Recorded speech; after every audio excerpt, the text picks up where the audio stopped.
Thanks very much for joining us. I'm Dr. John Warlow, psychiatrist here in Brisbane, Australia. I found the Christian Wholeness Framework, and with others have developed that over the last 25 years. And one of those others actually is Neil Shuker, a friend of mine, and who's also a counsellor, professional coach, who goes overseas, particularly to Uganda, and has been to the Philippines. Neil, thanks again for joining and for being part of this website. And it's great having you here. So just wonder if you could expand a bit more in terms of your use of the framework, the steps and the shapes, and what benefits you think there might be in the context of mission in the area of coaching overseas, in countries which are struggling, like in areas of the Philippines and in Uganda. Yeah. Well, I guess my most recent experience with Uganda, and I came back from there a couple of weeks ago. Yeah. I wasn't a long time there, but I am maintaining connection with the group there, particularly the directors of the push there, the mission push, which is our friend Dr. Andrew Wright, and then Dr. Vincent, who is in Uganda running a medical practice. Yeah. So it's primarily, we'll be working with the directors to then put in place some more understanding around how they connect better. There are two visions there. There's a vision for the business of the medical centre, and then there's a vision to reach out in the community through the Yotcom mission, which Andrew and a group of Australians are involved in. What my role is been to help them through the steps of actually connecting those two visions together to see how spiritually the foundations are strong. So using the circles, if we take that as an example, then the spiritual basis of those strong, the heart of it, they have a sense where their heart is, that they're in agreement on that. Now, each individual, though, mind you, has specific areas that they contribute, so they have personal visions as well. So where does the spirit of what is about, where God is centred in it, where does their heart, their personal heart, but also that corporate heart, what's the importance of the corporate heart, where are they, what's their mindfulness around what they want to do, what are their beliefs, what are the strengths of what they bring to the table in terms of their thought, their creative ideas, their desires and motivations are really important, of course. So working through those circles, I had an excellent day actually working with 30 of the staff in the Ugandan mission, just getting peace, not necessarily working with this circle in mind, but in my mind, not in their mind, but working with all of the staff there, so that they. So it was a powerful process purely by using the shapes.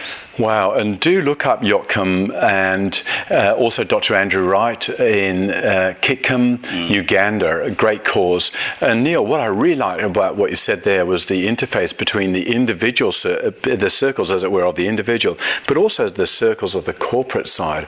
And boy, that was just such a good description of that. What about any of the other shapes, Neil, in terms of the area of coaching and mission?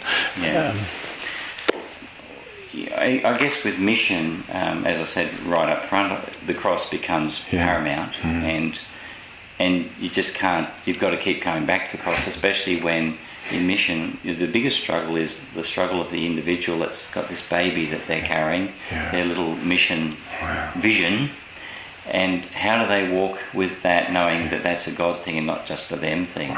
So helping that walk is probably one of the biggest things. Just seeing. Letting go of that and letting go of self as much as possible in the process. Self is in it, but where is God in that? So I think that the cross becomes paramount, but then you can position yourself, where are you at each point? Are you above the waterline, top right-hand quadrant?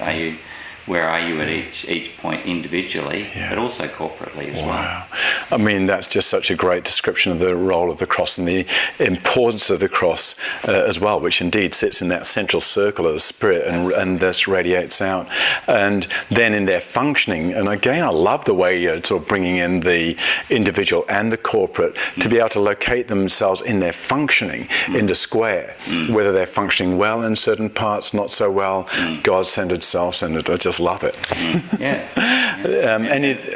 I guess it's a roadmap then to be able to work with and help to check in with yourself in the process with my work, to check in with the process that I'm actually covering the aspects that are going to be important so that I'm staying God-centered as well. Right. Whoa. Gosh, and I know that roads are not good in Uganda.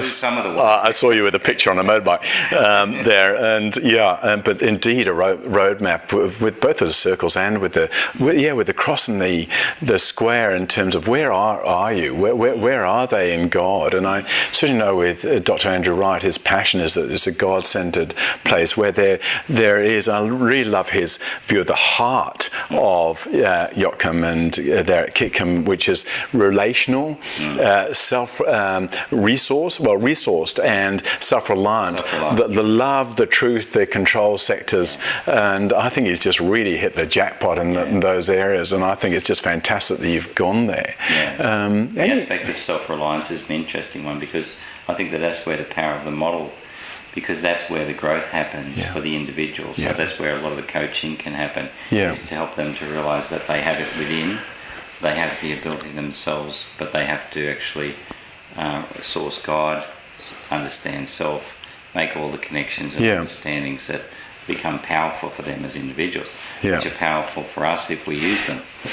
It's great, and I think, and we'll see it in another video, the interface between self-reliance and yet being able to do that in a God-centered way, which is great.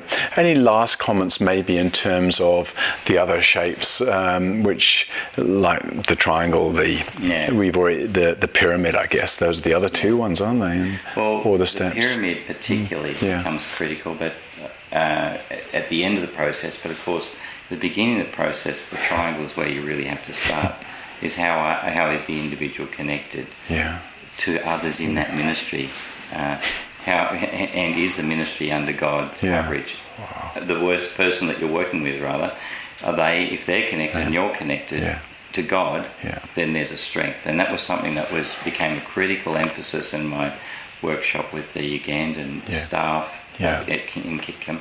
And the other aspect then, of course, is the self-reliance comes back to the pyramid. Yeah. And then building self-reliance is about building your own pyramid individually. But also for that mission, what is this pyramid? What are the resources it has available? Like I have in my work as Director of Student Care, I have professionals that I can rely on, like psychiatrists, Christian psychiatrists, Christian psychologists, others that I can resource for parents at the school and students at the school, and we can engage a broader community within our organisation, but individually engage a pyramid as well. Wow. And what you're saying here, Neil, is profound.